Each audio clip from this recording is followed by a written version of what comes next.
Muy buenas tardes, bienvenidos a esta, la sexta clase del seminario sobre los derechos humanos en las relaciones internacionales y la política exterior. Me imagino que se están sumando los participantes. Ya está el autor de uno de los capítulos de este libro, en el cual se basa el seminario, que es el capítulo de Manuel Cuesta Morúa, que nos está acá gentilmente acompañando desde Cuba y cuyo título es Cuba, un nuevo samaritano global. Me acuerdo cuando pensamos este libro, se me ocurrió pedirle a Manuel un capítulo sobre cómo debería ser la política exterior de una Cuba democrática, ¿no? Así que sobre eso trata el capítulo, y sobre lo cual ahora Manuel nos va a contar, y la idea es generar un intercambio animado entre los que están acá participando y siguiendo esta clase, especialmente la gente que está en Cuba y que quiera hacer sus aportes, sus comentarios. Bueno, ya está, como les dije, la sexta clase, y nos están quedando 2 clases más, el lunes que viene, y el miércoles primero sería la última. Acá Manuel saluda desde Villa Clara, precisamente por los lados de ahí, por Camajuarí. Estamos esperando que el amigo Librado Linares se pueda conectar, que pueda participar con nosotros. Acá está nuestro colega de la Fundación Konrad Adenauer, Sebastián, que hoy cumpleaños. Muy feliz cumpleaños, Sebastián. Ya en unos minutos vamos a empezar, mientras se suman más participantes. Cuando les comentaba que pensamos este capítulo del libro y la clase, un poco la idea era que un país que bueno, con tantos años en dictadura, lo que pensamos también como Argentina, que vivió una dictadura un poco más corta, porque vivió varias dictaduras, pero que eso obliga moralmente en democracia a tener una política exterior activa, ¿no? de devolver toda la solidaridad que se recibió en tiempos oscuros y de represión.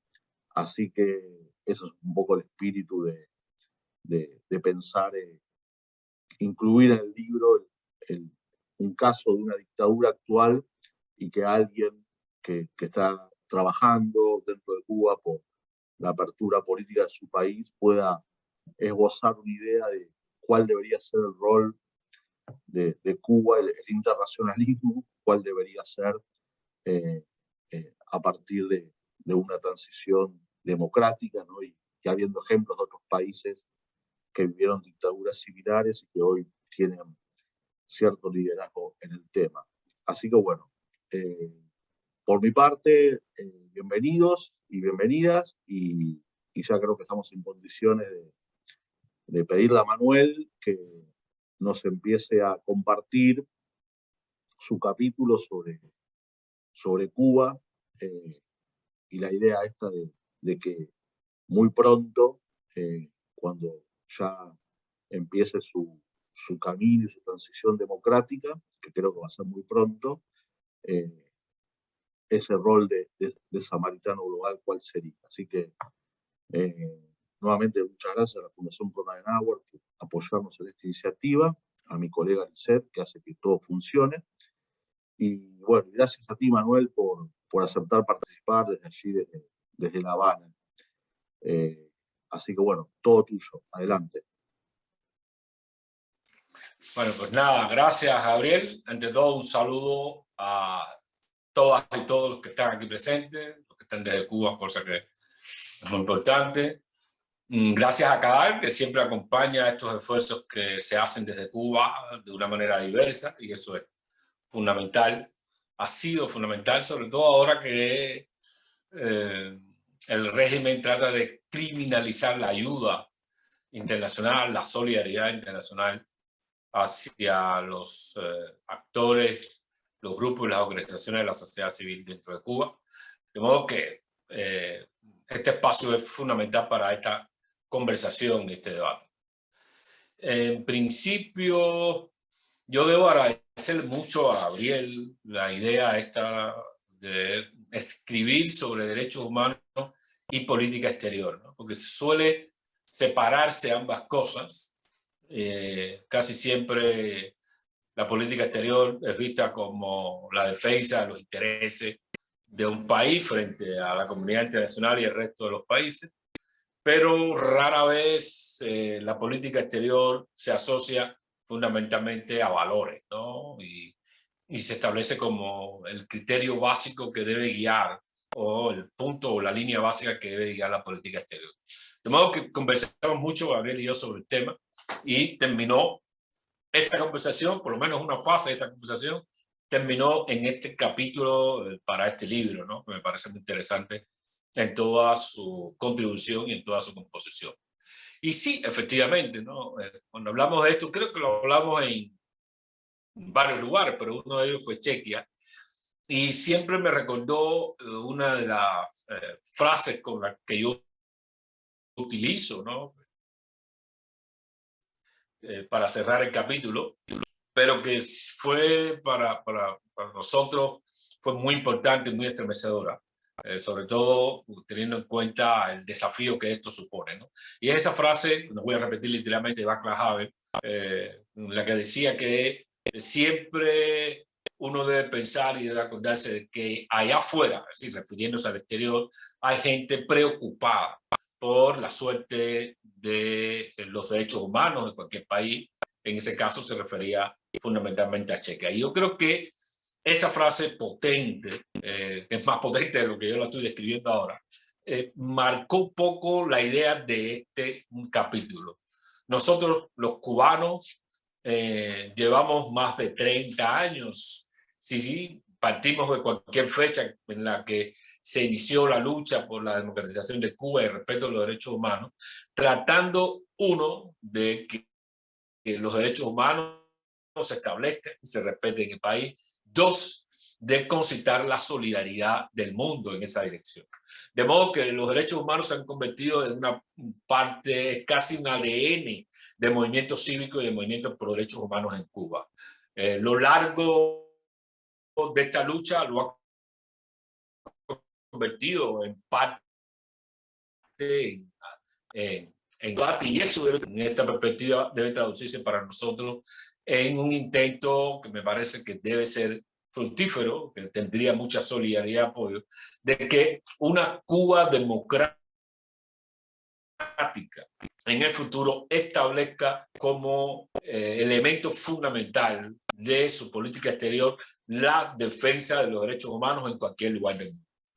Y esto es clave, ahora mismo se ha puesto en perspectiva, desafortunadamente con la guerra de Ucrania, que el olvido de los valores de alguna manera también afecta a los intereses.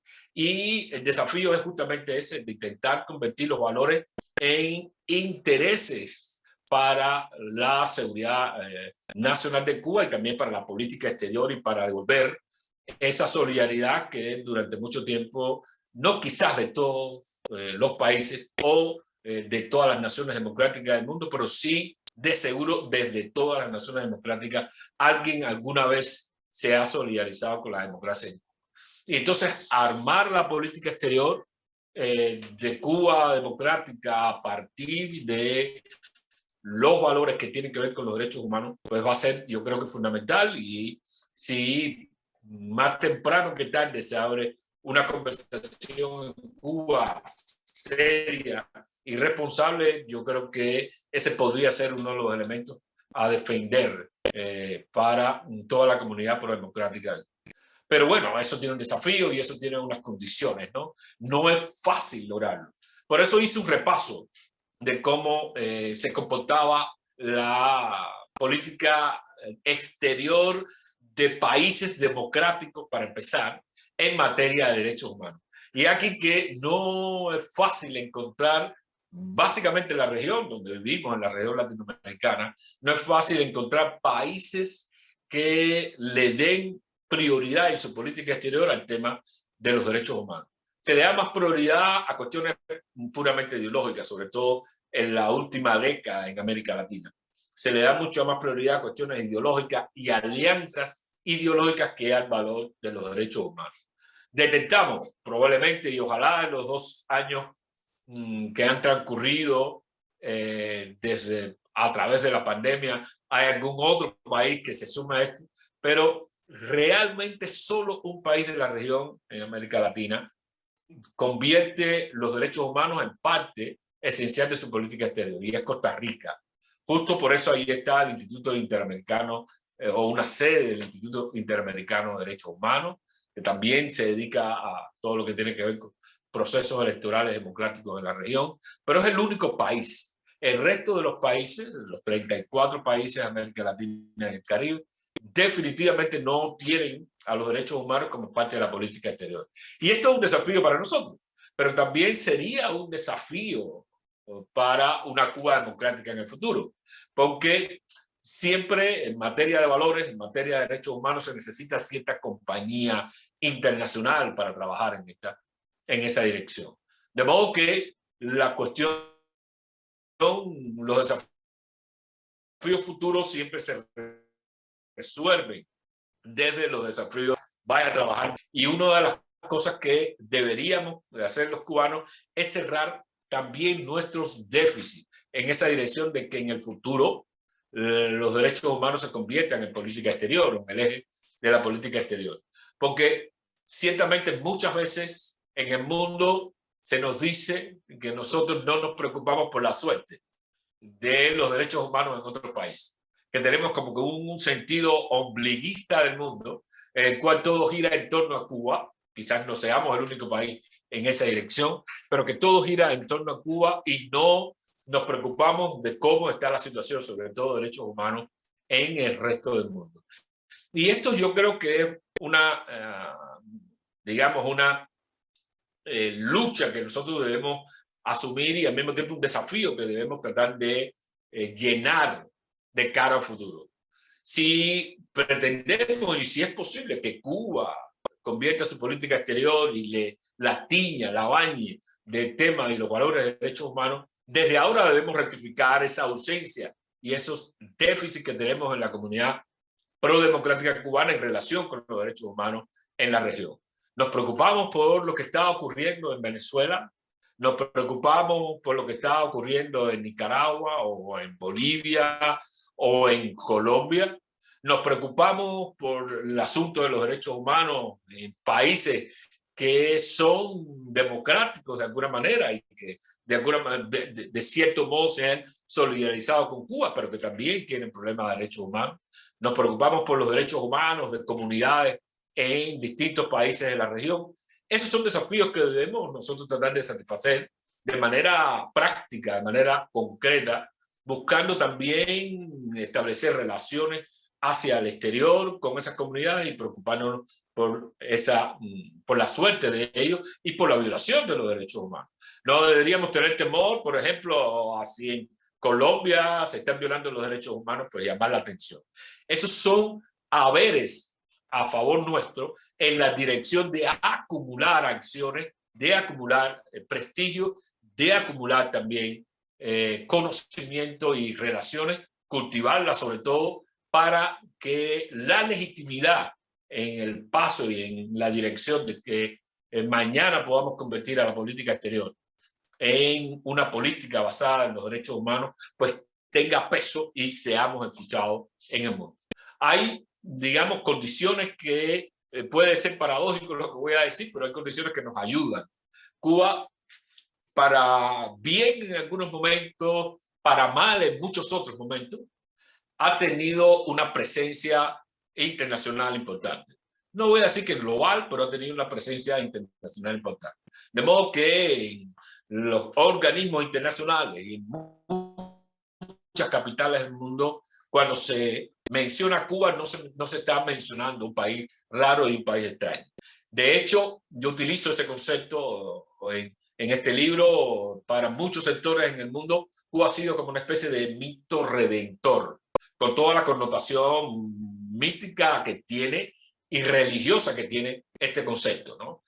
Un mito redentor que trató, como sabemos, de imponer un modelo por las armas en lugares donde no nos habían llamado. Pero en todo caso, esa visión de mito redentor puede ser laicizada, es decir, puede ser convertida en valores de derechos humanos y aprovechar esa visibilidad que ha tenido Cuba para que el mundo comience a vernos desde otra perspectiva. Creo que por ahí hay cosas que aprovechar en la dirección misma de tratar de que la política, de que seamos unos samaritanos globales en el mundo en un futuro democrático.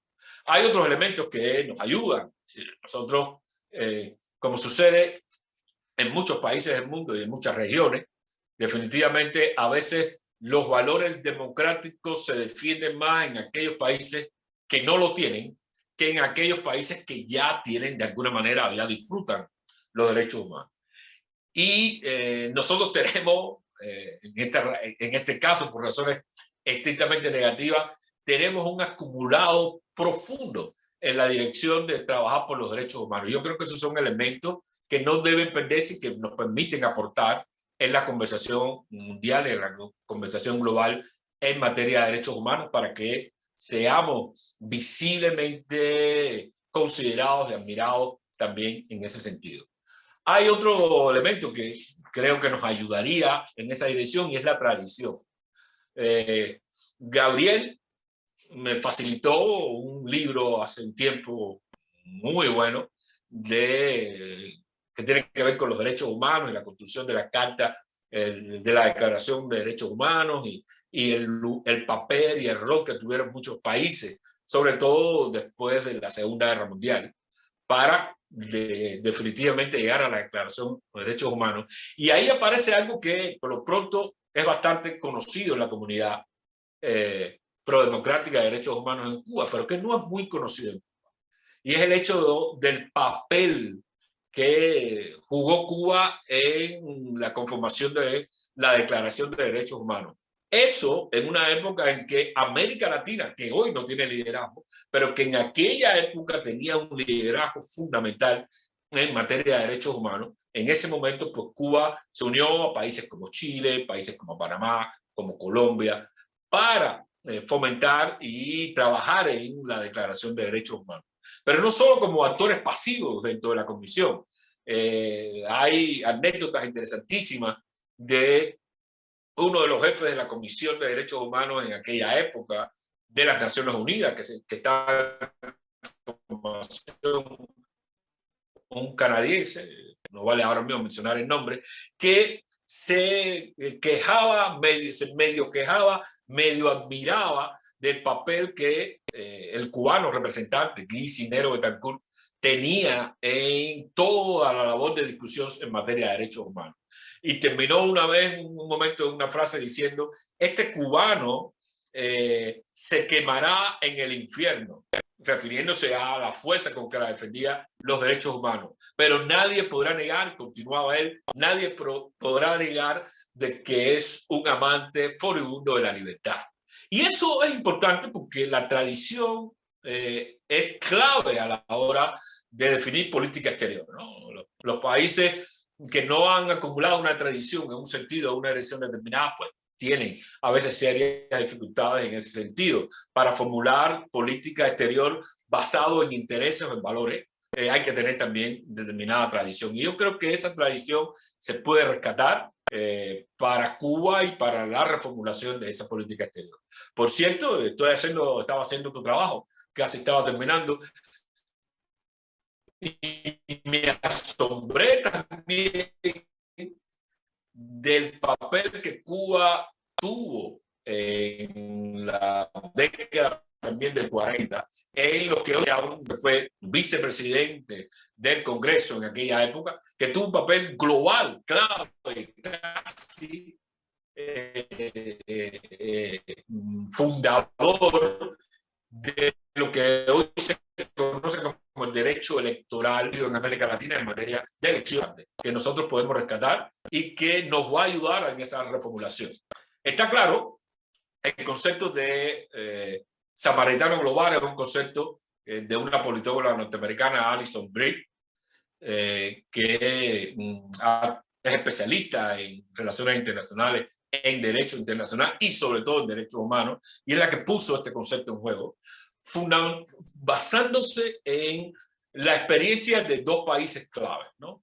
Uno es Noruega y otro es Suecia.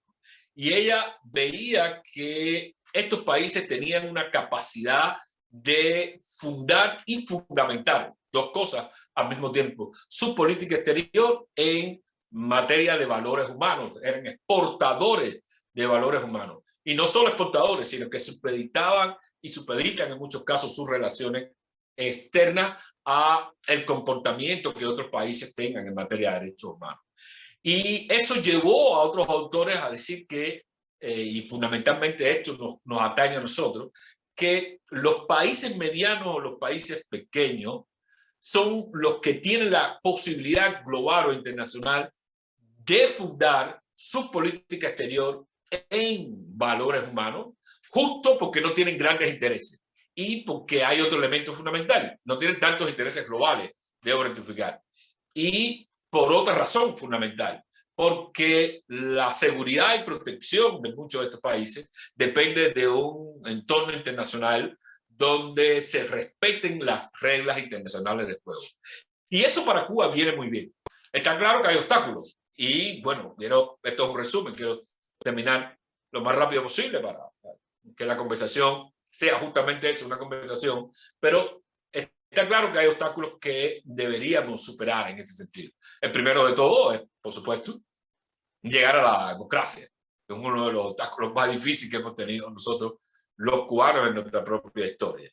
Pero hay otros obstáculos que tienen que ver con la creación de bienestar. Se necesita para convertirnos en una potencia normativa, que definitivamente es lo que supondría la conversión de la política exterior en valores de derechos humanos. Para eso se requiere desarrollo económico, estabilidad institucional, y aquí hay otro desafío importante. Nosotros tenemos que desarrollar una visión institucional del proceso democrático y de los derechos humanos, alejándonos un poco de nuestras propias tradiciones caudillistas. Esos, digamos, serían dos obstáculos que tenemos que superar. Uno tiene que ver con la construcción de economía, la creación de bienestar, y al mismo tiempo el desafío de que nuestras leyes estén siempre por debajo del derecho internacional en materia de derechos humanos y de derechos humanitarios. Desde esa perspectiva, pues yo creo que si trabajamos con solidez, hacemos los deberes, las tareas que nosotros tenemos que hacer, sobre todo trabajamos de conjunto y no ponemos en perspectiva los derechos humanos como una agenda hacia la derecha, hacia la izquierda, sino como una política de Estado, pues yo creo que Cuba en el futuro podrá construir, podrá marcar una diferencia importante en política exterior a partir de los valores de derechos humanos. Por aquí me quedo con este resumen y ahora paso a la conversación posible. Bueno, muchísimas gracias, Manuel, por esta introducción y el resumen de tu capítulo. Acá te llega una primera pregunta que es interesante porque, comparado con Argentina, en Argentina se toma lo que fueron los juicios a las juntas militares como un ejemplo para el mundo, y de ahí la idea de que Argentina debería decir algo respecto a otras dictaduras. Hay mucho de declarativo y poco de realidad, y también hay mucho debate sobre si realmente el ejemplo argentino es un ejemplo a seguir, ¿no? Algunos consideran que, bueno, que hay otros ejemplos mejores para la reconciliación. En concreto, acá esta persona te pregunta qué hacer con los integrantes históricos del régimen de partido-estado el día que caiga, no el día que haya una transición. Estás muteado, ¿eh? Disculpa, que había apagado el micrófono. Prefiero ponernos en términos de el día que hay una transición, no imaginar el día del derrumbe, ¿no? Porque sería terrible, justamente eso acá. Bueno, yo creo que a días de hoy esa respuesta casi la está dando la biología, ¿no? ¿Cuántos históricos realmente quedan en la cúpula del poder? Yo creo que se pueden contar básicamente con los dedos de una sola mano, ¿no? Porque ellos o ya están muy ancianos o en todo caso algunos de ellos, la mayoría ya ha muerto, ya ha cumplido su ciclo vital dentro de Cuba, su ciclo biológico vital. De modo que no habría tantos problemas para resolverte esta perspectiva de democratización y derechos humanos y reconciliación. No habría tanto problema de resolverlo porque no son muchos los que realmente estarían quedando, ¿no? De alguna manera es importante resolver ese asunto, ¿no? La pregunta de todas maneras quedaría en pie. Y ahí mi respuesta básica es que nosotros debemos procurar un diseño de transición que conjugue la democratización, el respeto a los derechos humanos, pero que incluya fuertemente criterios de reconciliación nacional, de memoria y verdad, de publicidad.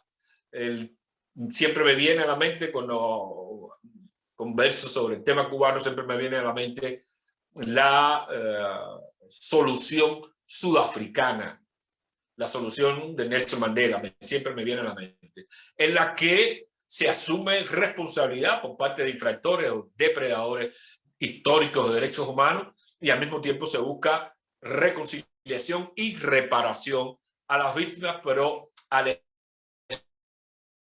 alejándose siempre de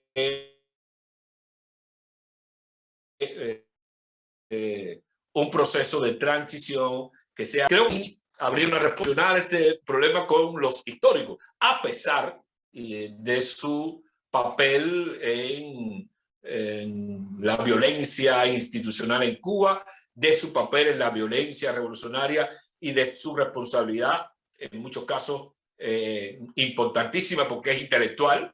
A veces se mira nada más que a los ejecutores y no a los intelectuales, pero la responsabilidad intelectual en muchos crímenes cometidos a lo largo de muchos años en la historia y la política cubana después del 59. Es por ahí por donde, por lo pronto, imagino yo la posibilidad de llegar a una transición satisfactoria, con justicia transicional, pero básicamente con reconciliación nacional para detener la espiral de violencia y mentalidad revolucionaria que ha primado y ha dominado y hegemonizado Cuba.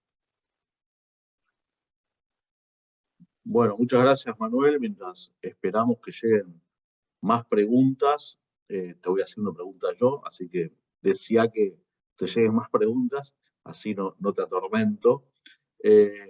Manuel, una de las cuestiones clave, me parece, para la política exterior en derechos humanos es el no tener doble estándar, ¿no? Es decir, no condenar la situación en un país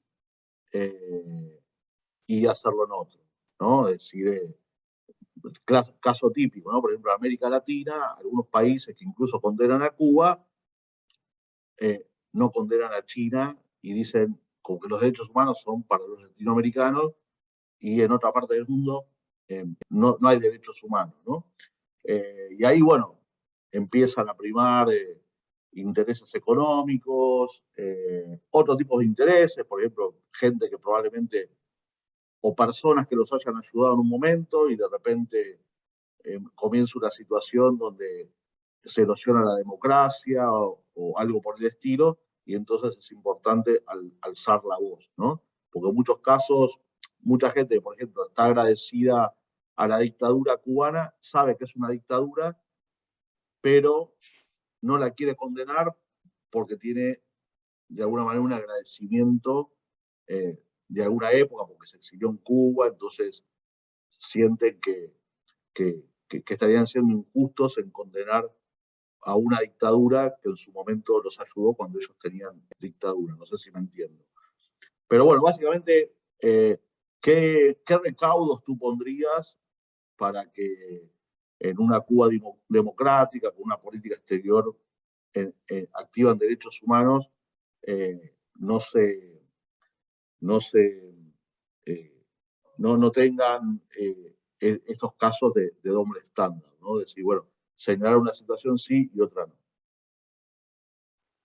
Sí, muy buena pregunta, muy importante pregunta, porque ahorita se hacía una referencia a Argentina y Chile, por otro lado, también tendría unos acumulados históricos ahí para asumir una posición en ese sentido.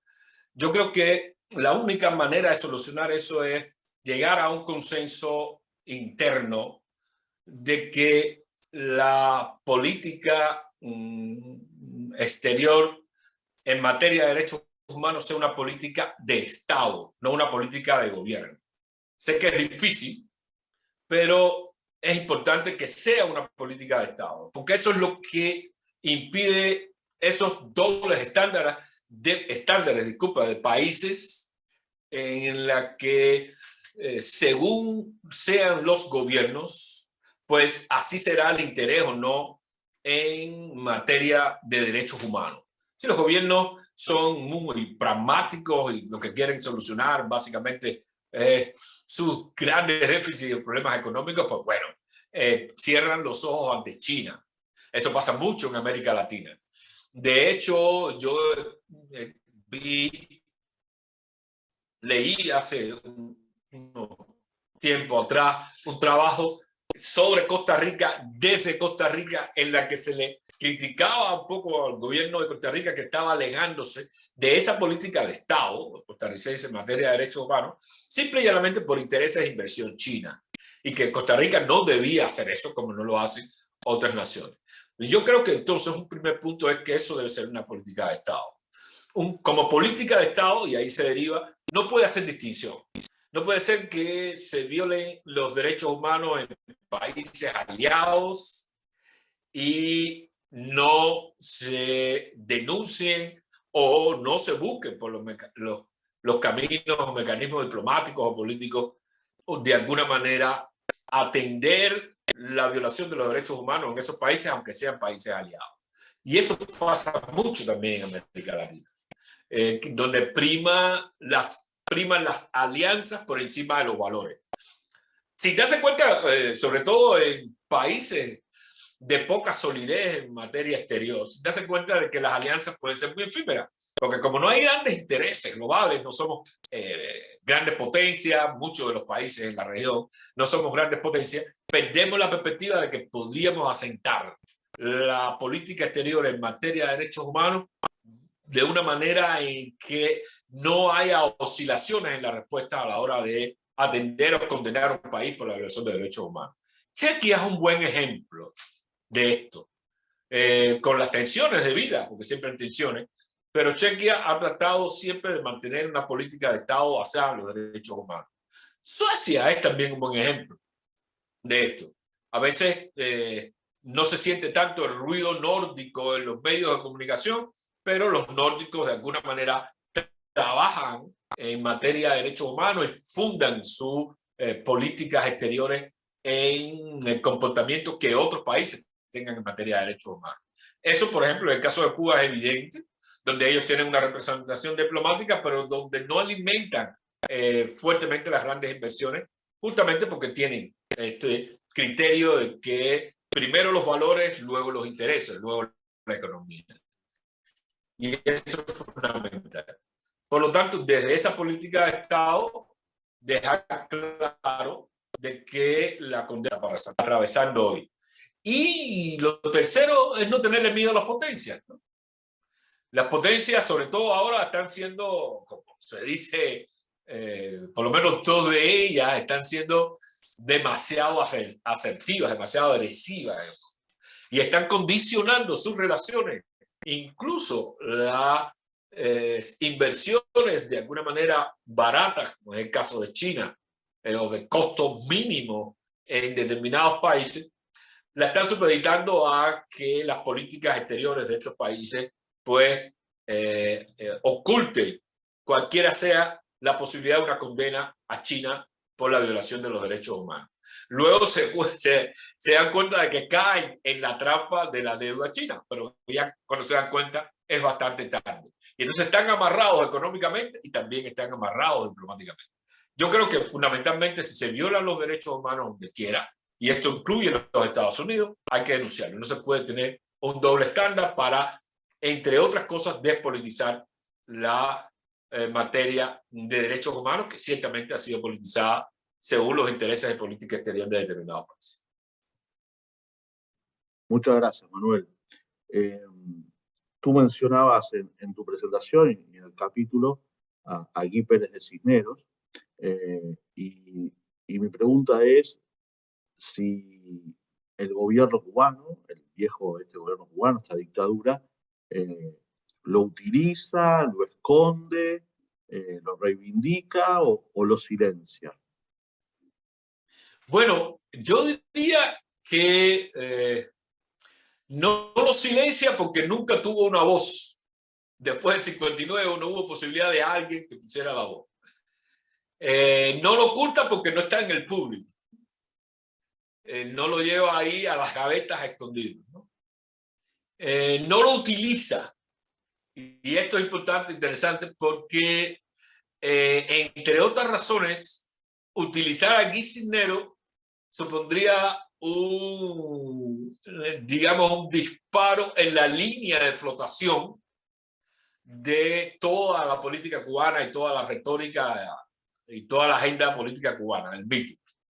Porque hay un dato importante. Fue gracias a la labor de Guy Cisneros de Cuba, en aquel momento representaba a la Cuba, no hubiera podido ir allí independientemente. Fue gracias a la labor de Guy Cisneros que en la Declaración Universal de Derechos Humanos se colocaron los derechos sociales al mismo nivel que los derechos políticos. Eso fue gracias a la labor.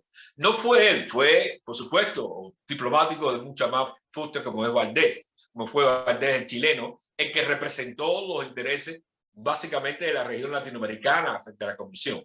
Él estuvo allí, o dentro de la comisión. Pero gracias a Cuba, la agenda social que aparece en la Declaración Universal de Derechos Humanos está allí y tiene el mismo nivel.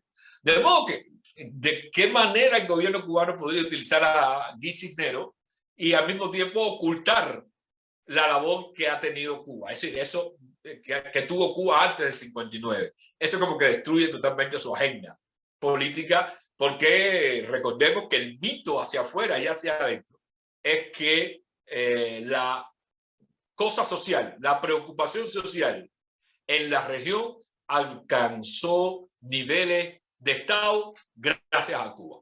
Y eso, Cisneros, el uso de Cisneros y Betancourt, pues sería terrible para el gobierno en esa dirección. Yo creo que del lado de acá, aquí en algunos momentos ha habido activistas. Siempre recuerdo que uno de los que lo mencionaba con fuerza, justamente también por regionalismo, es Henry Constantin, porque Guy Cisneros es camagüeyano, o era camagüeyano. Yo creo que la sociedad civil debería, de alguna manera, y ahora que tú lo mencionas, deberíamos convertir a esta figura por lo pronto en símbolo de algo en materia de derechos humanos para Cuba, porque no sé, un premio lo hizo, pero bueno, eso quedó ahí. Yo creo que se puede levantar de nuevo eso y demostrar algo que es fundamental, que los derechos humanos no son una agenda de las naciones desarrolladas o de las potencias occidentales. Los derechos humanos no son una agenda occidental. De hecho, hubo chinos que estuvieron presentes en la redacción de la Declaración de Derechos Humanos. De hecho, los líderes de la Declaración de Derechos Humanos, el debate además de Eleanor Roosevelt, fueron un libanés y también un francés, pero sobre todo un libanés de apellido Malik. De modo que yo creo que esto nos ayudaría, y la conversación lleva a ese punto interesante, a que en algún momento la figura de Guy Cisneros debe ser reivindicada desde la sociedad civil, simbólica y realmente, como un adalid de los derechos humanos, un defensor y una demostración fina de que los derechos humanos también nacieron. Muchas gracias, Manuel. Ahora Hace poco Carolina Barrero me comentaba que fue Guy Pérez de Cisneros el que introdujo la votación el día que se adopta la Declaración Universal de los Derechos Humanos, el 10 de diciembre del 48 en París. Entonces me puse a buscar y hay un video donde, con el audio de Guy Pérez de Cisneros, con su discurso, y se los vamos a compartir ahora, para que sepan de quién estamos hablando. Muy bien.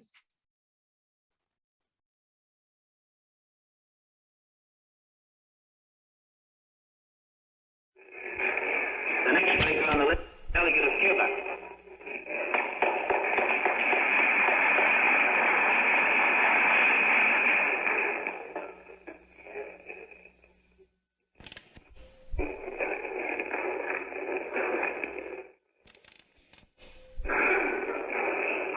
Señor presidente,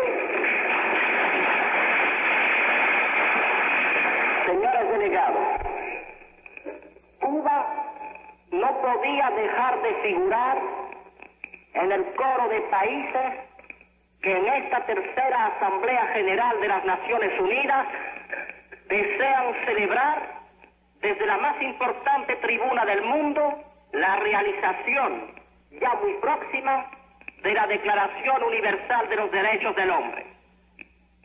En efecto, fue por iniciativa cubana que desde las primerísimas sesiones de la Asamblea General en Londres se le encomendó al Consejo Económico y Social la ardua tarea de elaborar un documento de tamaña trascendencia.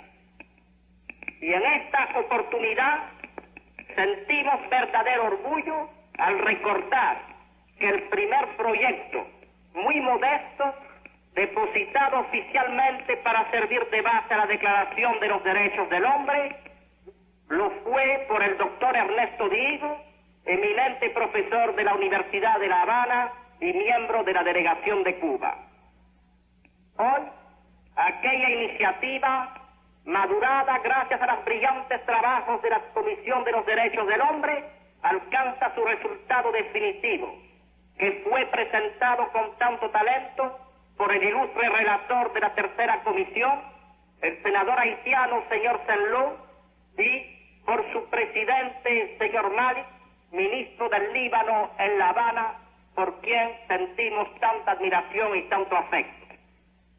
Séame permitido añadir que ha sido para Cuba una honda satisfacción este hecho de ser un haitiano el portador frente a la humanidad del más valioso mensaje de las Naciones Unidas, porque no puede dejarse de reconocer que Haití es precisamente de aquellas tierras privilegiadas cuya historia entera se caracteriza por un esfuerzo heroico y constante por defender y dar vigencia a los derechos del hombre. La delegación de Cuba agradece a la tercera asamblea haber acogido con calor su propuesta de designar como relator para la Comisión de los Derechos Humanos al señor Senlou.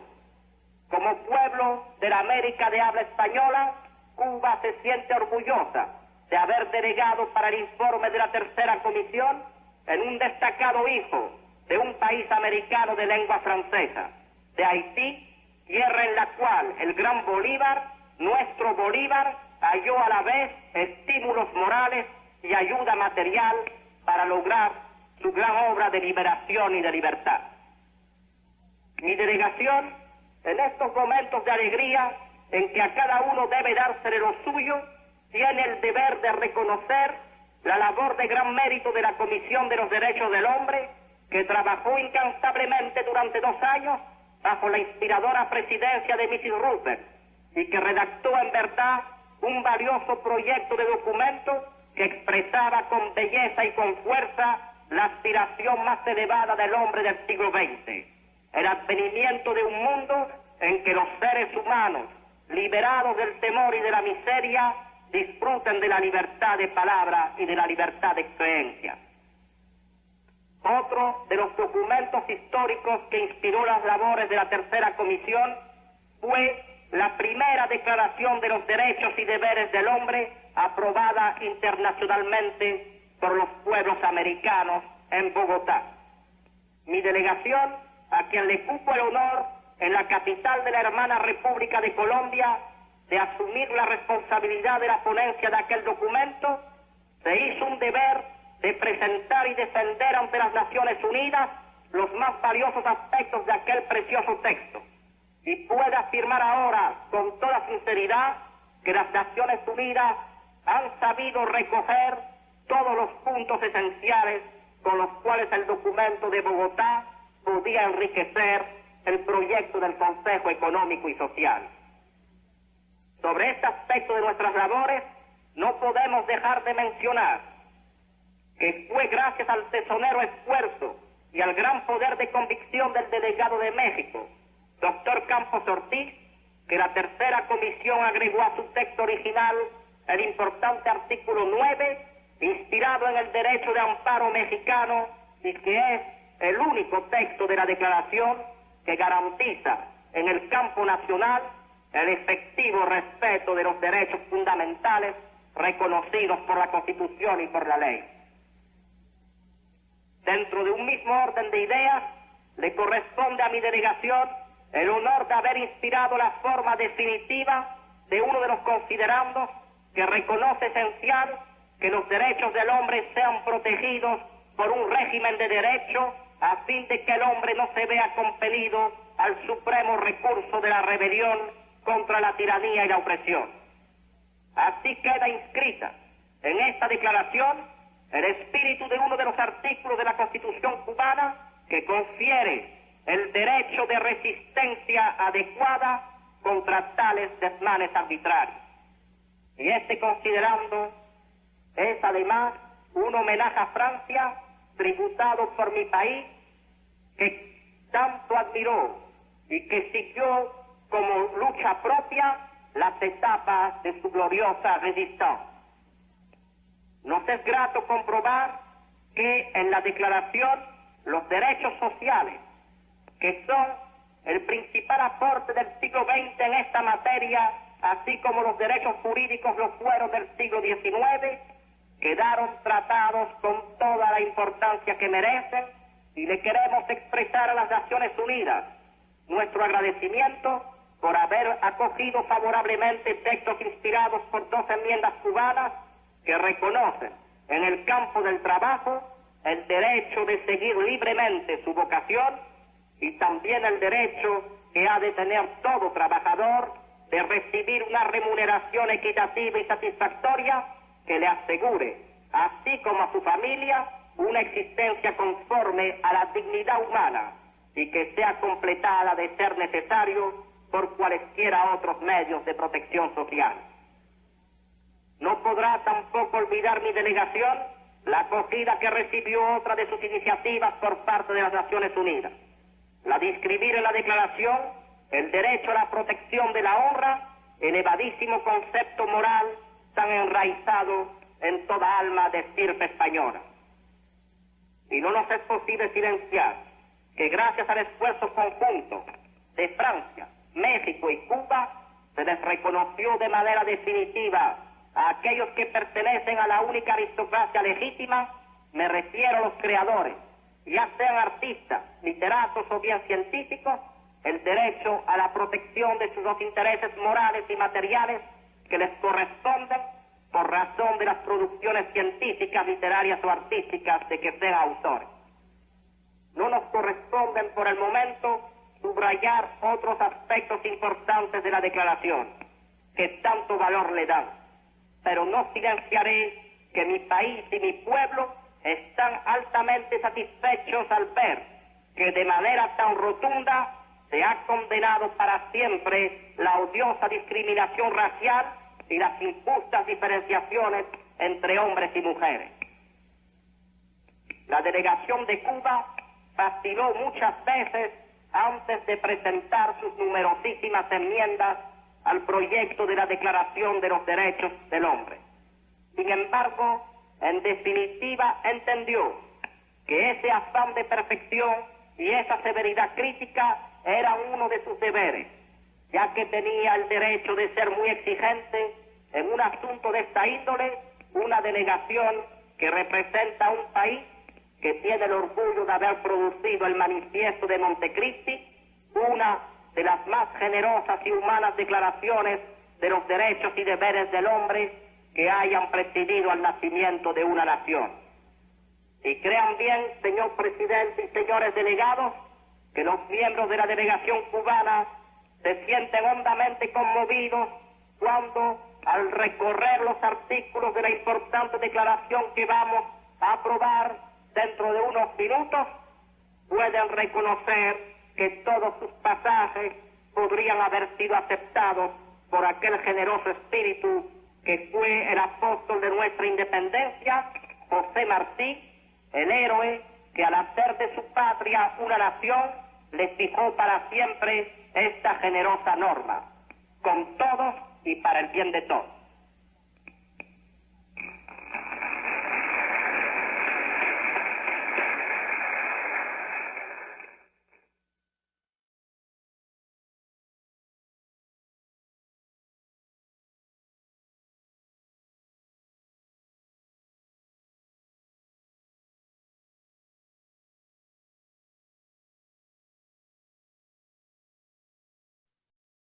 Bueno, difícil borrar la historia, ¿no, Manuel?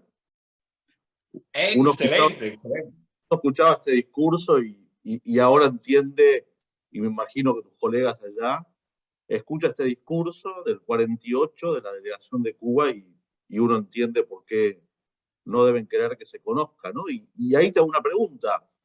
Hace poco leí una entrevista con motivo de que José Miguel Vivanco, el ex director para las Américas de Human Rights Watch, se retiró de la organización después de 30 años. Entonces, en una entrevista en el diario La Tercera, bueno, cuenta anécdotas sobre su trayectoria, y una de ellas es la vez que se reúne con Fidel Castro. Entonces le están reclamando por la liberación de unos presos, y en un momento están analizando las sentencias, y Fidel Castro le dice: no, este hombre cometió un delito porque tenía un ejemplar de la Declaración de los Derechos Humanos, y acá en Cuba no se reparte la Declaración Universal de los Derechos Humanos, ¿no? Entonces quería saber si todavía la Declaración Universal de los Derechos Humanos sigue estando de alguna manera, no está disponible en Cuba, ¿no? No, disponible absolutamente no, en ningún lugar. De hecho, algunos activistas, recuerdo sobre todo que estaban trabajando, que trabajan los temas de la niñez, básicamente. Recuerdo que tenían un proyecto de que al menos, ya que el gobierno cubano se negaba a repartir la Declaración Universal de Derechos Humanos, que al menos a los niños se les diera la Declaración de los Derechos del Niño. Es más o menos igual que la Declaración Universal de Derechos Humanos, pero adaptada a los niños. Y había unas libretas que tenían, unas libretas para escolares, que en la parte de atrás, en la contratapa, había una... estaba grabado de algún modo algunos de estos artículos fundamentales, pero en el lenguaje de niños, el lenguaje infantil. Y el gobierno cubano se negó a que eso fuera. Si ahora yo salgo con un grupo de declaración de derechos humanos, probablemente no pase nada si yo la tengo en la mano, si la estoy leyendo. Si yo me pongo a distribuir esa declaración de derechos humanos, ya ahí sí puede haber algún problema.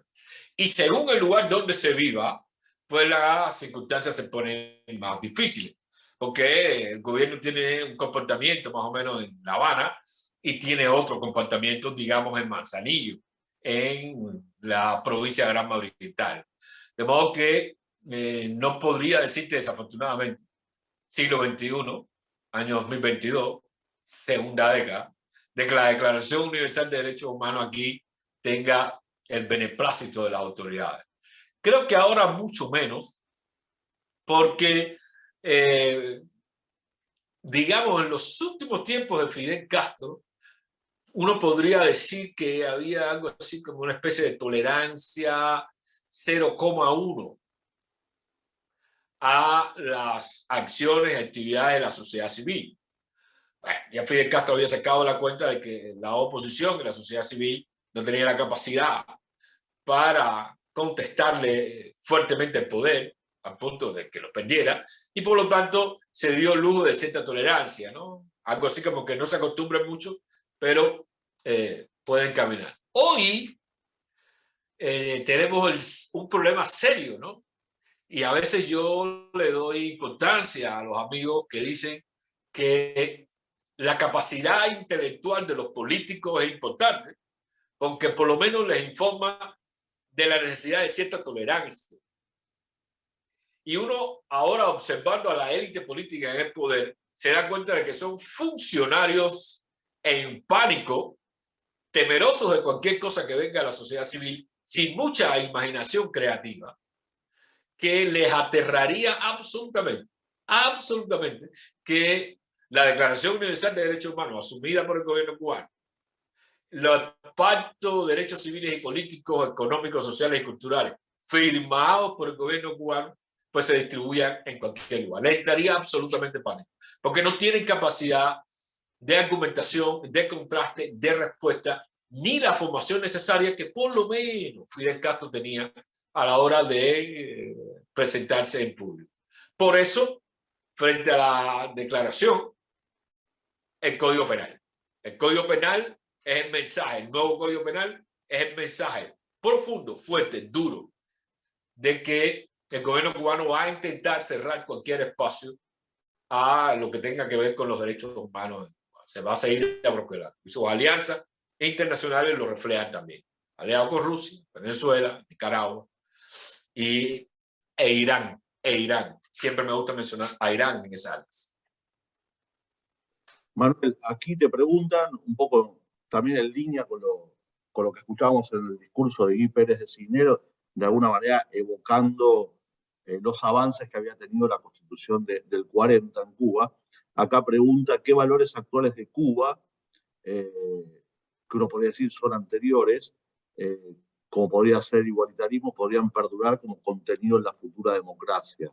Pregunta si se podría hablar de un modelo cubano a la democracia más allá de un nuevo régimen liberal. Mira, yo creo que la historia de Cuba puso desde el principio, vamos a decirlo breve, la agenda social en medio de la agenda política. Eso para todos los partidos.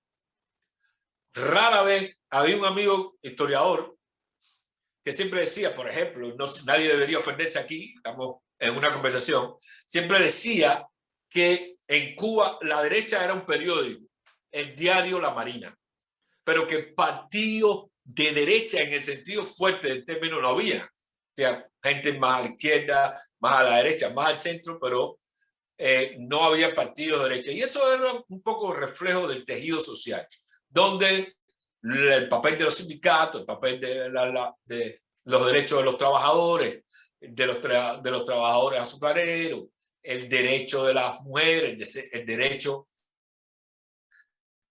de los niños. Aquí había casas de socorro, había clínicas públicas. Todo eso entraba como un contenido muy poderoso al debate político y se traducía en las leyes. La Constitución del 40 es un reflejo de eso, un poco de eso. Alguna gente lo asocia al papel de los comunistas de la época, sí, el Partido Socialista en aquel momento, pero no solo ellos. Habían otros partidos que también, los ortodoxos, etcétera, que también, o los de distintos partidos revolucionarios que también hablaban de agenda social. De modo que desde esa tradición, disculpen, que Fidel Castro quiso monopolizar, poniendo a todo el resto del lado de los Estados Unidos y de una supuesta derecha, eso está en el torrente sanguíneo del país. Y eso va a informar un poco también, va a influir e impactar en qué modelo podemos seguir de democratización.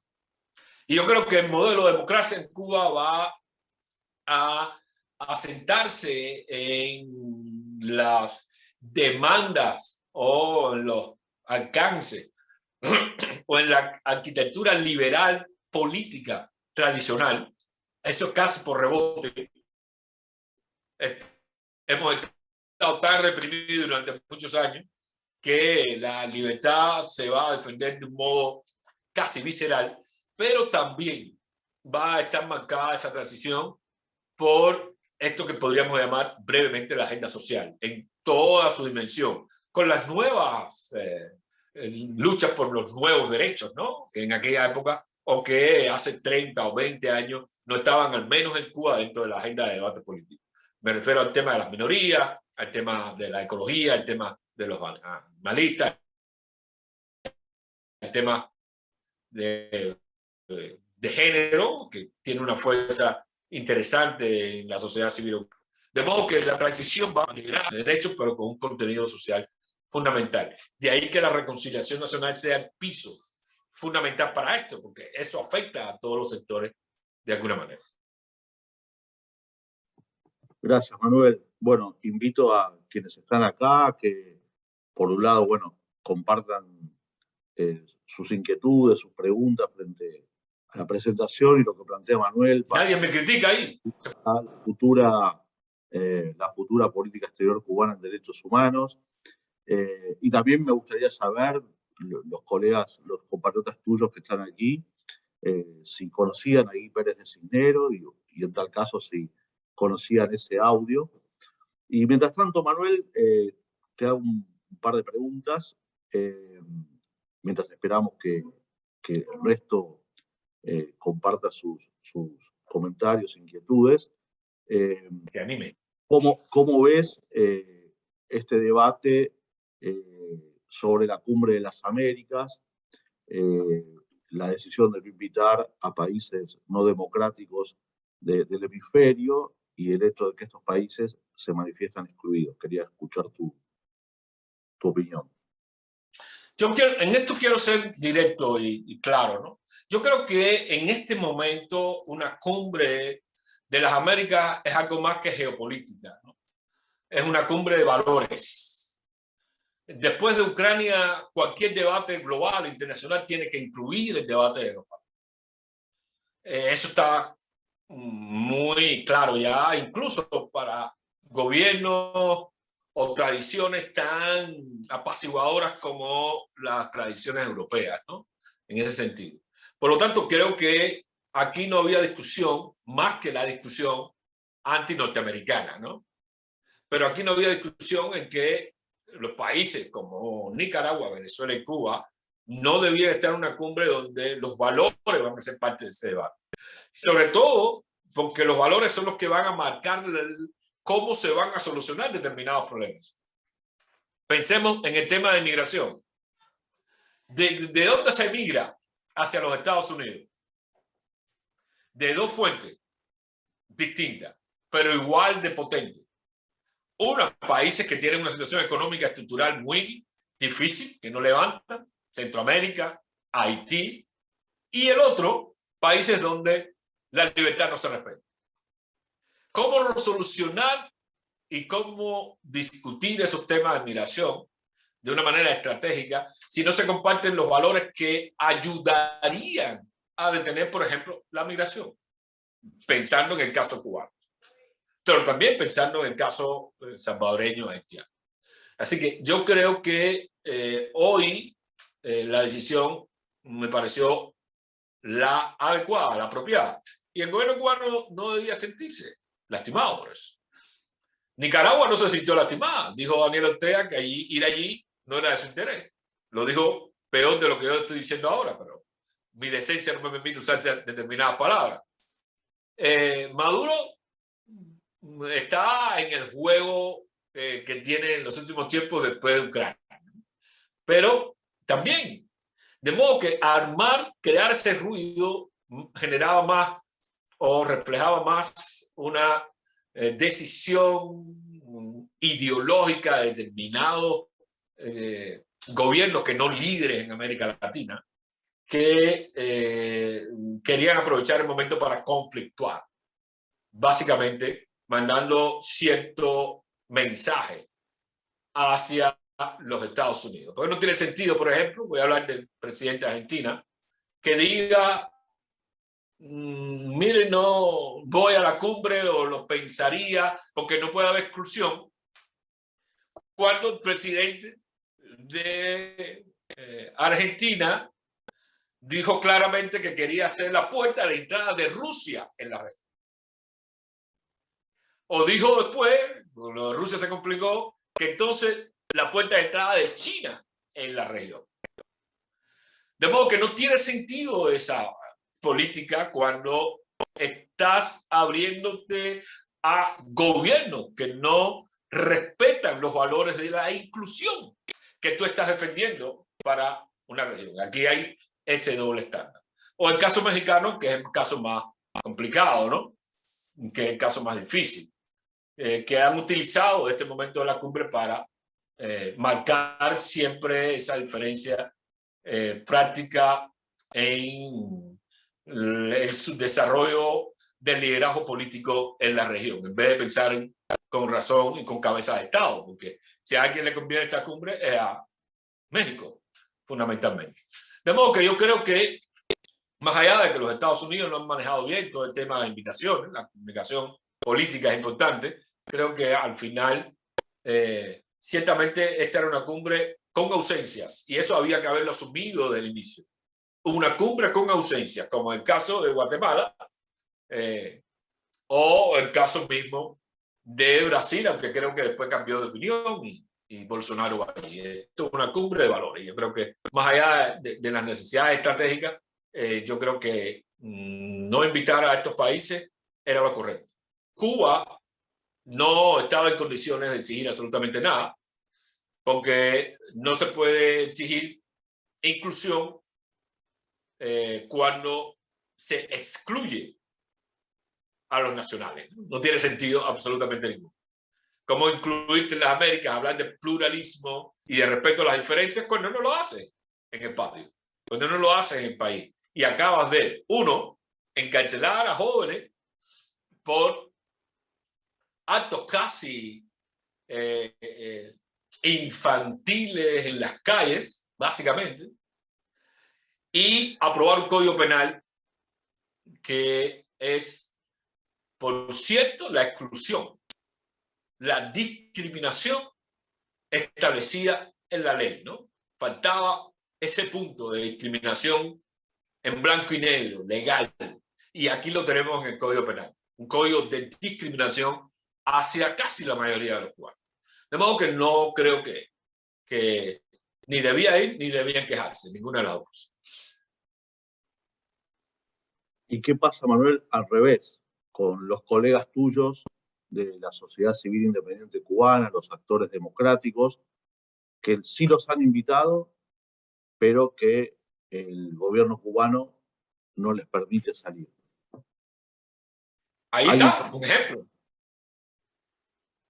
Ahí está un ejemplo de gritar por la exclusión cuando excluye a los demás, cuando le limita los derechos. Hay un grupo de acá de cubanos que han sido invitados, sin embargo el gobierno cubano no les permite salir, violando todo lo que está establecido. De modo que, ¿qué sentido tiene entonces? De algún modo que el gobierno cubano siga hablando de exclusión cuando viola derechos. Y es justamente lo que está pasando. Y es justamente la razón por la cual no se invita al gobierno cubano, porque no respeta, no ya los derechos humanos, no respeta su propia constitución.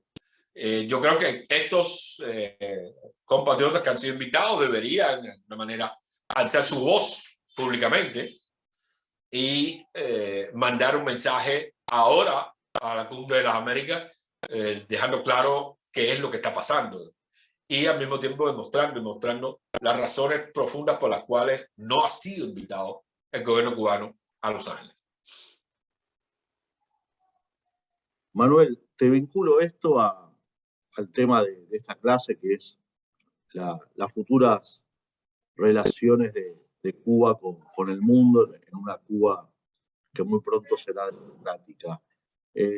¿Pesará en la memoria de ustedes el papel que tuvo América Latina, que ha tenido América Latina hasta ahora, y el de otros países del mundo? Es decir, ¿en qué medida ahí te lo pregunto más como dirigente político, ¿no? Es decir, ¿tendrá un peso en los que luchan ahora por la democracia en Cuba y de alguna manera han sido bastante abandonados por su propia región y por algunos países, democracias del mundo, y en contraposición han recibido apoyo de países que son más lejanos pero que vivieron procesos similares? Sí, yo creo que va a tener un peso, ¿no? Yo creo que va a tener un peso, sobre todo un peso moral, pero también y esencialmente va a tener un peso estratégico, ¿no? Fíjate que las relaciones posibles que pueden ayudar a, digamos, despegar a determinados países en condiciones de igualdad para cualquier país, yo creo que en el futuro para Cuba, lo van a hacer con países que han tenido un papel clave también en la defensa de los derechos humanos de los cubanos, que han tenido y que en distintos momentos han alzado su voz en esa dirección. Yo creo que las relaciones internacionales van a pasar necesariamente por ahí. Y la búsqueda de que la política exterior de Cuba se encamine en materia de derechos humanos, en la defensa, y sea guiada por la defensa de derechos humanos, va a llevar de manera natural a establecer alianzas más allá de alianzas regionales. Porque ¿qué valores podría compartir, digamos, una Cuba democrática con un país como Nicaragua, suponiendo que Cuba se democratice y Nicaragua continúe bajo la dictadura de los Ortega o de alguna otra versión? No tiene ni un sentido práctico en materia económica, a no ser que se quiera fomentar esa relación. No lo va a tener en materia de valores, pero mucho menos lo va a tener en el espacio multilateral de las Naciones Unidas. Por lo tanto, yo creo que las relaciones de Cuba en el futuro van a estar un poco marcadas por ese olvido de la mayoría de los países latinoamericanos hacia Cuba. Y sí va a estar potenciada hacia esas naciones que de alguna manera se han preocupado de un país como privilegiado. Uruguay es un país con el que habría que tener relaciones privilegiadas, más allá de izquierda o derecha. En Uruguay hay una sensibilidad en materia de derechos humanos, está arraigado, pero básicamente con muchos países de otras regiones del mundo donde sí hay una relación fluida.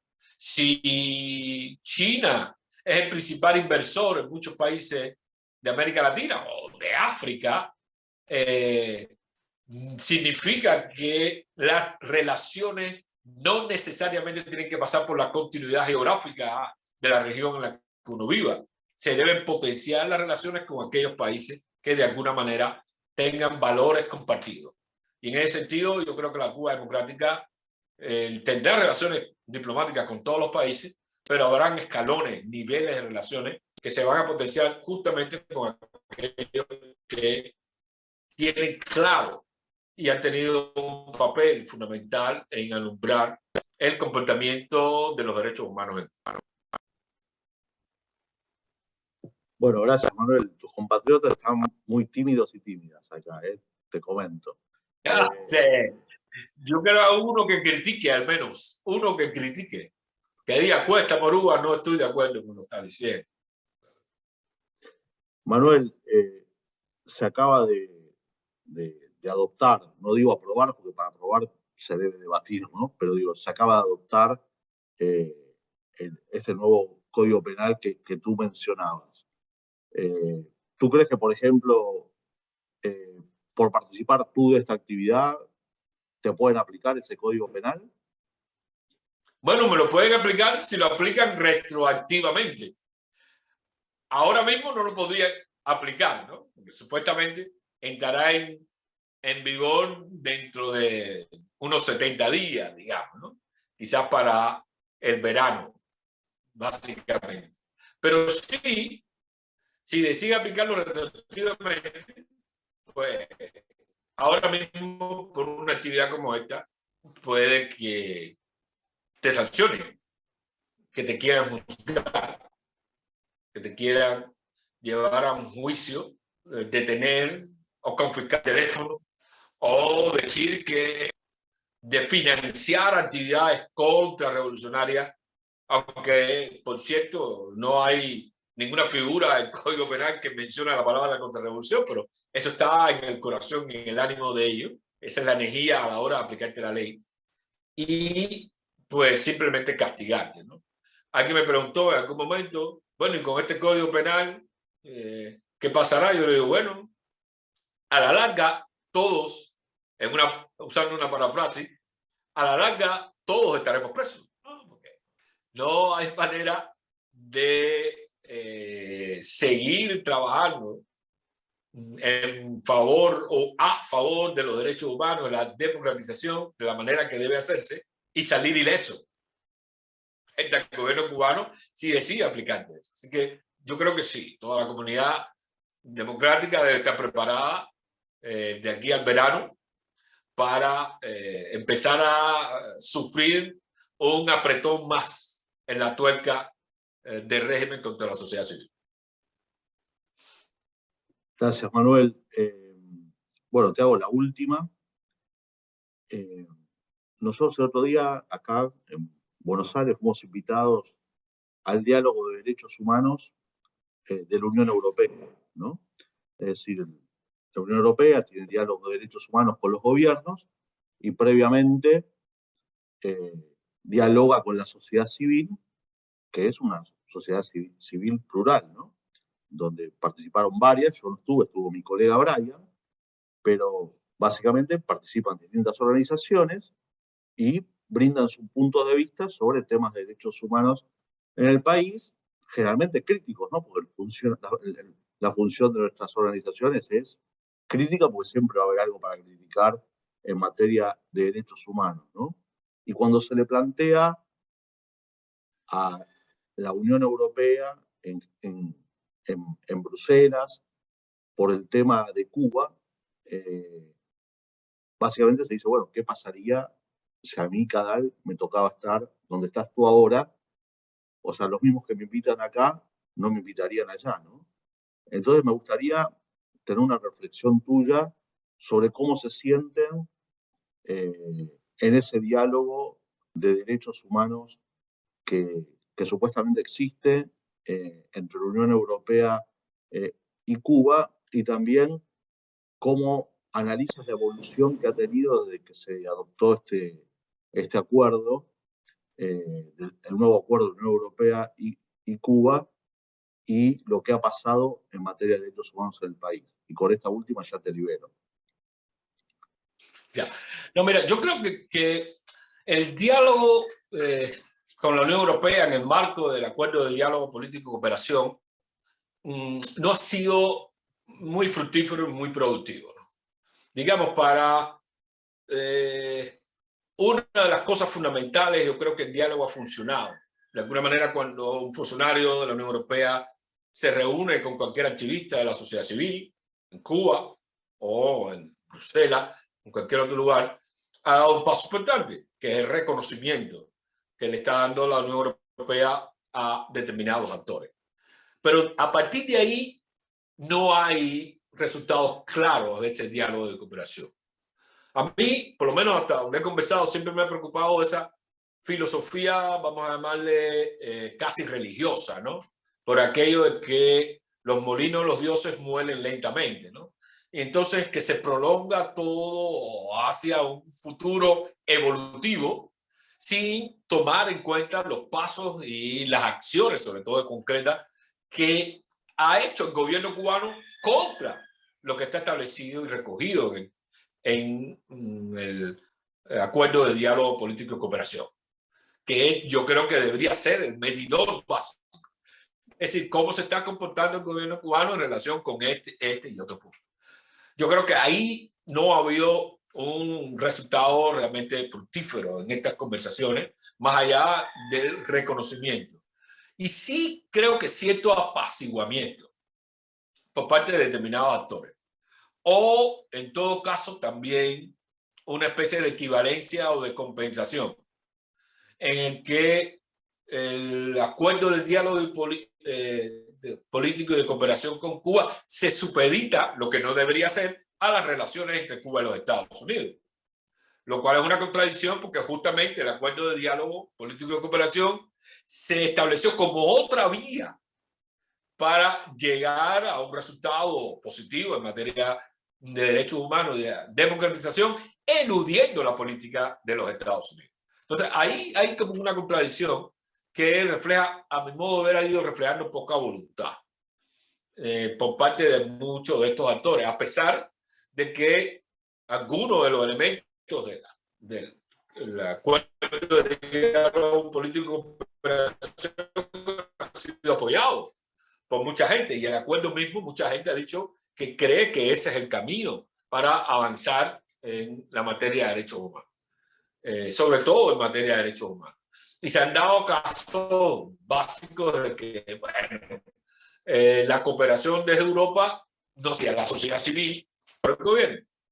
Los requisitos europeos exigen que haya reconocimiento por parte de las autoridades locales, pero justamente lo que no quiere el gobierno cubano y no va a hacer es reconocer a la sociedad civil, de modo que hay una especie de trampa cíclica a la cual no se le busca una solución imaginativa que creo que la Unión Europea ha podido buscar. Lo tiene en otros países, en otras regiones y en otras circunstancias también lo tiene. En ese sentido, creo que ha servido un poco para amortiguar y generar la ilusión de voluntad política para dialogar, sobre todo de parte del gobierno cubano, sin un compromiso serio de evolucionar en esa dirección. Hay un cambio en las circunstancias, al menos dos cambios en las circunstancias. Uno fue el 11 de julio, o la jornada de julio, marcaron y como que fueron un estremecedor, ¿no? Un revoltijo también, un revulsivo para la Unión Europea en relación con algo fundamental que la Unión Europea siempre ha subestimado, que es la voluntad y los cambios reales en la sociedad cubana. Muchos interlocutores de la Unión Europea dicen, bueno, es que la sociedad cubana lo que quiere es justamente lo que tiene, ¿no? No se ha mostrado ansiosa, deseosa, no ha mostrado el rostro del cambio. El 11 y el 12 de julio demostró que no es así. Yo creo que eso tuvo su impacto, por eso desde la Unión Europea escuchamos declaraciones un poco más fuertes en relación con estos acontecimientos por parte incluso de Borrell, que en el pasado fue un valedor muy dispuesto de las autoridades cubanas. Eso yo creo que es un cambio que va a afectar. Segundo cambio es justamente lo que está pasando en Ucrania. Eso tiene un efecto global, definitivamente. Y creo que aquella política europea, pero liderada por Alemania, de comercio o cambios a través del comercio, se ha demostrado fatal en el caso de Rusia. Y eso va a tener un impacto, yo creo, en las relaciones de la Unión Europea a mediano plazo con el gobierno cubano. De exigir o de supeditar determinadas relaciones o profundización de cooperación y relaciones a que hay una voluntad y acciones concretas por parte de las autoridades. Y lo tercero es que el Código Penal es una burla absoluta a los acuerdos de diálogo y cooperación. Una burla total. Es decir, es como, gracias por darme esta ventaja temporal, ahora lo que toca es esto, lo que le estamos mostrando es esto. Y eso debe hacer repensar a la Unión Europea en mediano plazo, cuando repose, tenga la posibilidad, cuando el asunto de Ucrania lo permita, por las prioridades que tiene, debe hacer repensar a la Unión Europea sobre el acuerdo de diálogo y cooperación, en el sentido de que no cumple absolutamente ninguna función y que el mensaje claro del gobierno cubano es que no le interesa definitivamente mantener una relación en este sentido con la Unión Europea. Y eso va a tener ese impacto y vamos a ver qué es lo que pasa en el futuro. Pero por lo pronto sí sé que hay gobiernos de la Unión Europea que ya están repensando su posición hacia el gobierno cubano. Manuel, acá precisamente sobre el nuevo código, Tania te pregunta si si es una forma, ya te digo, si el nuevo Código Penal es un punto para ampliar la ley Mordaza. Te pregunta Tania. ¿Es un punto? Repíteme. Si es un punto para... ampliar la ley Mordaza. Me imagino que se refería al 88. O a los decretos 349. Sí, definitivamente. Un código recoge una serie de voluntades en forma de ley y en forma normativa, ¿no? De hecho, el Código Penal, en cierto sentido, es inconstitucional porque no solo se pone por encima de la Constitución, sino que se pone por encima de una ley que debería regular los derechos de la Constitución. Pero es mucha más fuerza a la ley Mordaza cerrar algunas brechas o intentar cerrarlas. Debo ser más exacto. Algunas brechas que de alguna manera todavía utiliza la sociedad civil para presentar identidad y presentar propuestas. Por ejemplo, hay un artículo del Código Penal que dice que si te asocias en alguna organización bajo algún paraguas, estoy traduciendo, que no sea reconocido por el gobierno cubano, pues puede ser penado.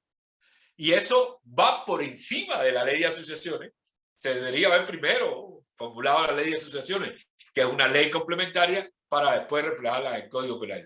Pero el apuro que refleja el pánico de Estado, el pánico del gobierno, pues los ha llevado a tratar de cerrar todas las brechas posibles que pueda darle oportunidad a la ciudadanía y a la sociedad civil de presentar algún tipo de demanda o de articulación cívica o de cambio político frente al gobierno, básicamente frente al Estado. De modo que hay que ser cada vez más imaginativo. Yo no sé si ellos pensaron bien, pero por primera vez en 63 años, por primera vez, el Código Penal, directa o indirectamente, reconoce la figura de preso político. ¿Saben? Fidel Castro siempre dijo, aquí no hay preso político. El tratamiento que te daba, lo que te da el Ministerio del Interior, la Seguridad del Estado, es el de clasificarte internamente como CR, contrarrevolucionario. Pero eso sabemos que no es ningún delito. Fidel Castro se cuidó mucho de esto porque él quería mandar el mensaje al mundo de que aquí en Cuba no había presos políticos. Eran unos malandros que se portan mal y que algunos están aliados con potencias extranjeras. De modo que cuando se vio en apuros, hizo algo como que la ley Mordaza, o la ley 88, que es una ley, y hay una diferencia con un código penal, ¿no?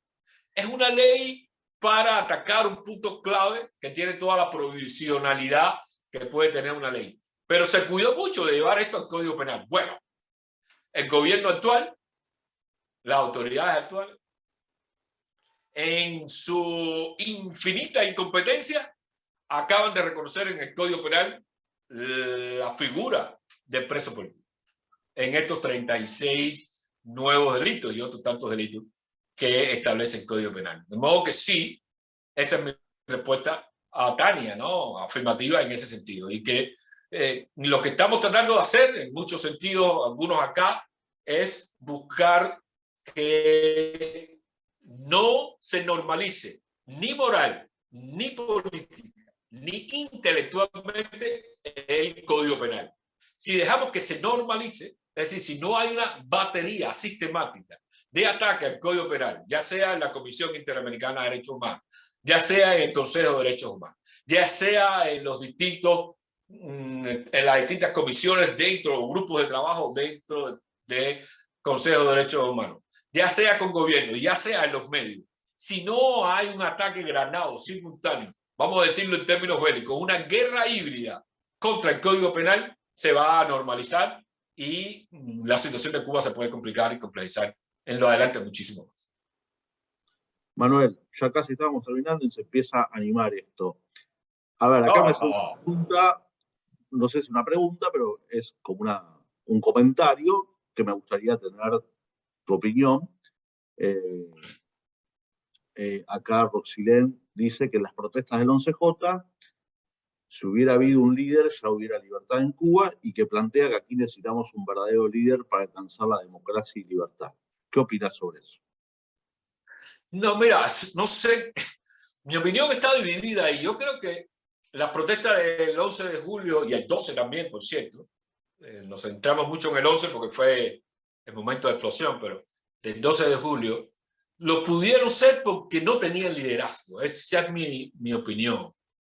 Fueron protestas muy espontáneas, muy auténticas. Si eso que pasó se hubiera tratado de organizar, articular de algún modo, yo creo que habría fracasado.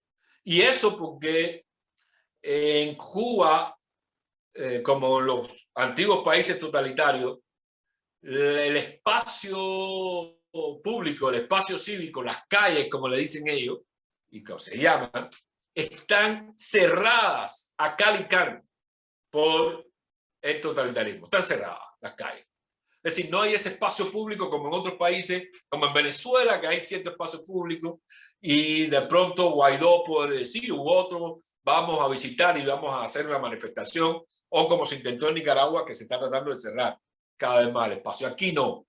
De modo que organizarlo en un espacio tan cerrado podría haberlo hecho fracasar de inmediato. Por otra razón también, porque sobre los actores más visibles de la sociedad civil hay una vigilancia permanente, ¿no? Y la capacidad de sorpresa se reduce cuando tienes constantemente a la policía política y sus ayudantes vigilando cada uno de tus movimientos. De modo que el liderazgo ahí de esa jornada habría sido imposible. Para mi gusto, yo creo que fue mejor, porque demostraba que las demandas de cambio no son solo demandas de la sociedad civil organizada, sino que son demandas, por decirlo retóricamente, del pueblo, ¿no? Y ese mensaje yo creo que quedó, y eso lo sabe todo. Y de otra manera habría sido imposible, rectifico, que esas demandas hubieran explotado o se hubieran presentado de modo que se presentaron si un liderazgo las hubiera convocado. Miren lo que pasó, por ejemplo, con varios, pero básicamente con José Daniel y con Luis Manuel Otero Alcántara. Los dos, como otros tantas personas, ellos dos salieron de algún modo, obviamente, donde se presentaran, podría entenderse como que salieron a liderar esas manifestaciones. Y rápidamente el gobierno cubano los detuvo, los encarceló y tiene injustamente encarcelado a José Daniel Ferrer e injustamente encarcelado a Luis Manuel Otero Alcántara. Hubo otros casos como el de Félix Navarro también, o el de su hija, Saily Navarro también, o José Díaz Silva también. Es decir, hay una serie de activistas en la sociedad civil que tienen algún nivel de liderazgo, unos más, otros menos, que rápidamente el gobierno cubano los identifica y los encarcela. De modo que era bastante difícil organizar aquello. Por otro lado, sí, creo que construir un liderazgo del cambio democrático es importante. Yo pienso más siempre en un liderazgo compartido que un liderazgo único. Y me parece muy importante, un liderazgo compartido, más que un liderazgo único, pero sí hace falta en todo caso un liderazgo que sea asumido. Líderes hay en distintas organizaciones, pero que sea asumido ese liderazgo compartido por el resto de la sociedad civil y que eso se canalice también hacia la sociedad. Yo creo que sí, es importante. No hay manera de lograr el cambio democrático que no sea de ese modo. Las experiencias absolutamente horizontales, hay casos en Colombia de grandes movimientos muy horizontales que fracasaron justamente por falta de liderazgo compartido y perdieron todas sus energías. Bueno, Manuel, mencionabas a José Daniel Ferrer, a Luis Manuel Otero Alcántara, a Félix Navarro y Saily, a muchas personas que están injustamente presas precisamente por ejercer derechos humanos en tu país. Y quería cerrar este encuentro con un mensaje tuyo para todos tus colegas que están injustamente presos.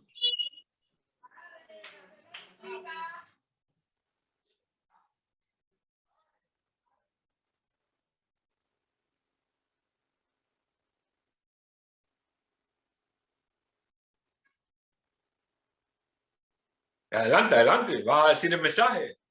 No, quería que tú des un mensaje para tus colegas que están injustamente presos en este momento, que son tus colegas que están ahí, y no quería terminar este encuentro sin que les pudieras dar un mensaje de esperanza y solidaridad. Eso es. Todos ellos saben, todos deben saber, nunca, ninguno de ellos debe olvidar de que toda la sociedad civil hoy más que nunca está respaldando y apoyándole, exigiendo por distintas vías y por distintos caminos su libertad, solidarizándose con sus familiares, trabajando, algunos en el exterior, por buscar apoyo y apadrinamiento, otros demandándole a gobiernos que se solidaricen, exigiendo fuertemente. Algunos estamos empujando una ley de amnistía y despenalización porque creemos que en Cuba se debe establecer para siempre el fin del presidio político. Hay muchísima gente que está apoyándole, hay muchísima gente que estará pendiente del juicio que el día 30 le van a celebrar a Luis Manuel Otero Alcántara, día 31 a Michael Osorno. Hay mucha gente detrás y la solidaridad no va a desmayar. Los derechos humanos pasan por el fin del presidio político. Bueno, muchas gracias, Manuel. Te agradezco mucho tu participación, tu paciencia. Gracias a quienes han participado en el encuentro de hoy. Y bueno, nos volveremos a encontrar el lunes próximo.